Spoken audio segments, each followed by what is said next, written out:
પેલી મહાદેવજીની કથા ખબર છે ને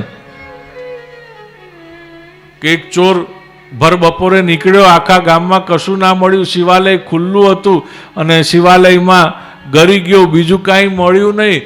પણ મહાદેવજીની ઉપર પેલી ધારા માટે પેલો જે તાંબાનો મોટો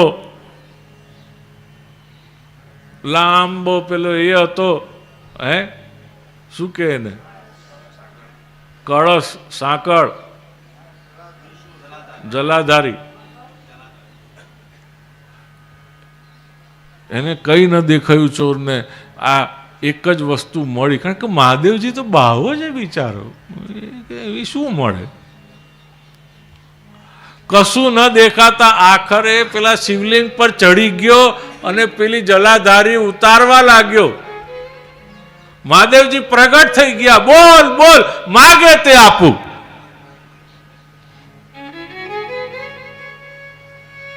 પેલો કે પણ અલા પછી તમારે જે જોઈએ માગવાની તમારે જરૂર લાગે, તમે કંઈક જઈને બીજે માગો, અહીંયા હું પોતે જ અહીંયા મારું કરવા આવ્યો છું, તમે કઈ વચ્ચે?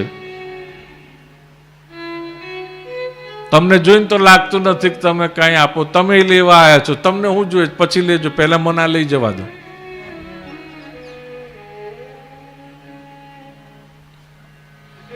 મહાદેવજી કે બકા તું સમજતો નથી બકા,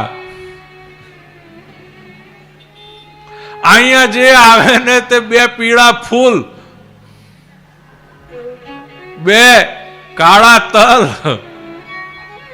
એટલું લઈને આવે ને ભર શિયાળામાં પણ ઠંડુ ઇટલી લોટી પાણી ચડાવે અને બદલામાં કેટલું લઈ જતા હોય, માગી જતા હોય. આટલા વર્ષોમાં ઇતિહાસમાં પહેલો તું આવ્યો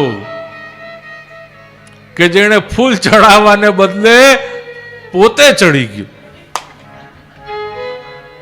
આ ભોળો નાથ છે બિચારો ભાઈ, ભોળો નાથ છે. શિવ પુરાણમાં તો આવા એટલા બધા દાખલા આપ્યા છે કે ભગવાન કેટલા ભોળા છે. અને ભગવાન ખરેખર એમને એમ નથી કહ્યું કે ભગવાન ભોળા ના હોય છે, કારણ કે જે ચતુર છે, સ્માર્ટ છે, એને તો એમ જ છે કે ભાઈ મને તો, હું તો ચતુર છું, સ્માર્ટ છું, એટલે મને કોઈની જરૂર,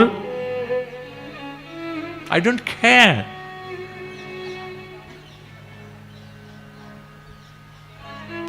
એટલે ભગવાનને તો આવું ક્યાં જોવા મળે કે પેલો આખે આખો